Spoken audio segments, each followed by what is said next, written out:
Okay, so we're headed down to the basement here, you guys.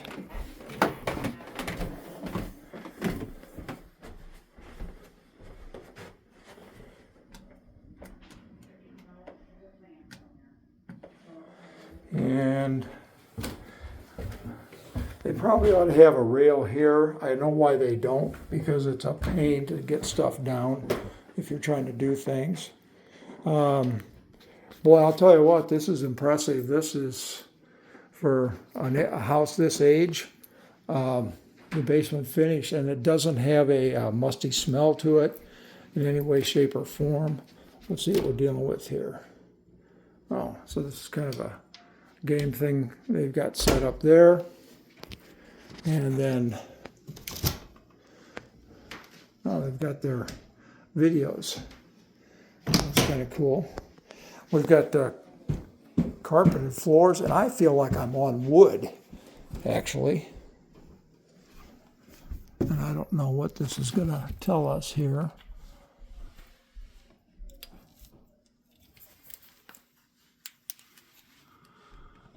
Goes to the other side. This has all been rebuilt. And that could be an indication that at one point there could have been termites that they needed to go in and do some repairs. Not uncommon in this marketplace. So let's go into this area.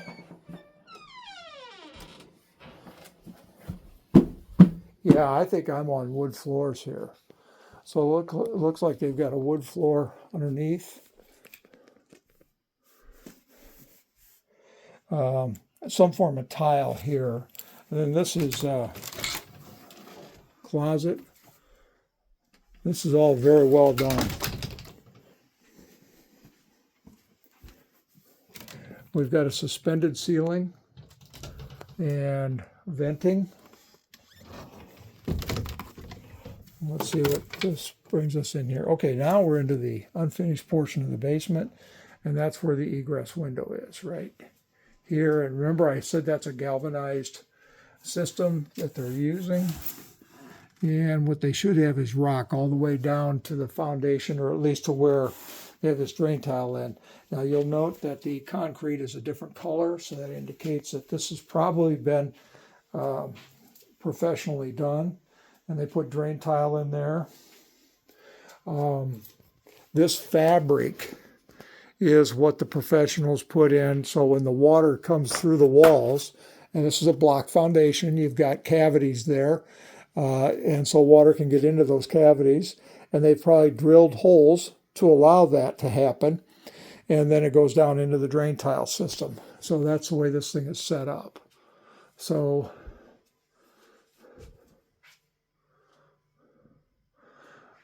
we've got Romex here. I'm not seeing any active knob and tube as yet.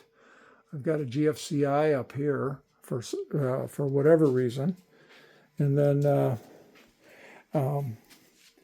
all the support posts, I see one jack post, and we'll go into that a little bit more. It's right around where the chimney would be, which is not uncommon to see. And then we're back here. Yeah, that's access to the outside there. That's a lot better. Okay, so now you're looking at this geothermal system. So the thing that I would tell you, here's the actual unit itself. And these run on water. They actually, you see where this pipe is coming through right here? That actually goes down into the ground, and usually in the ground, these pipes, it's going to be 50 degrees year round. So they can heat it or they can cool it based on this 50-degree water or fluid that's going through there. It's not necessarily water. But these always come with two water heaters. And I'm not sure why that's necessarily the case, except I can tell you that this one is electric. This unit is electric, so they're not using gas on these units. And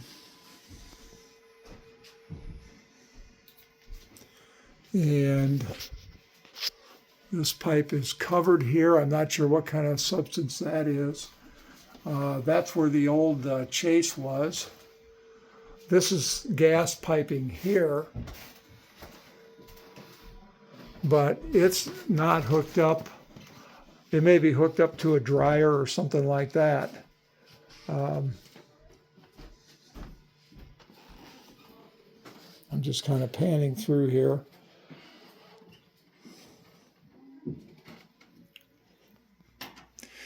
Okay, so here they've got a drain underneath, and here's their sump system, and they've got a backup sump pump that's based on a battery, and usually they should give you some kind of idea on that stuff.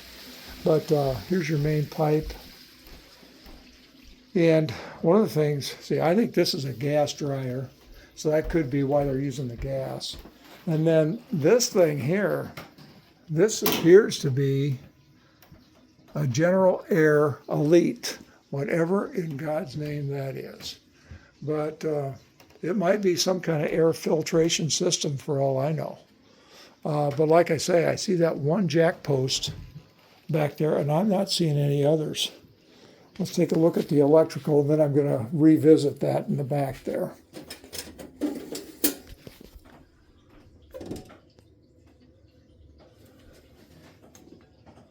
This is a 200 amp box, uncommon to see.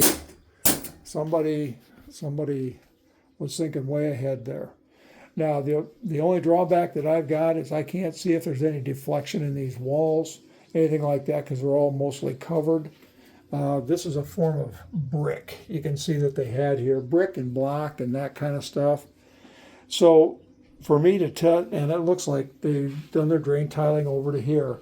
So for me to tell you that you're never going to have a problem with water here, I don't know that I want to say that, because typically under these floors, you're going to have sand, seashells, rock, any kind of thing that you could imagine. So I don't want you just to assume that. That should probably be covered, but I'm being real picky. A lot of times on a foundation, if there's some deflection, the window will be slanted a little bit, and I'm not seeing any of that either. And then here is the radon mitigation system, and this is just a gauge.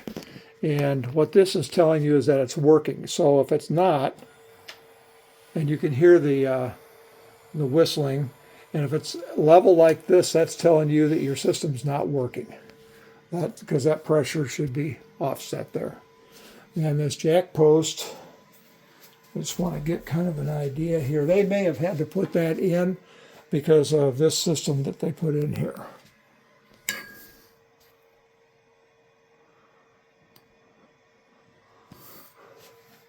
Overall, structurally, I'm really not real concerned on this home as far as that goes. Now, if I can just find the key. We are going to test for that garage too. Thanks. I'm going to just walk out of here.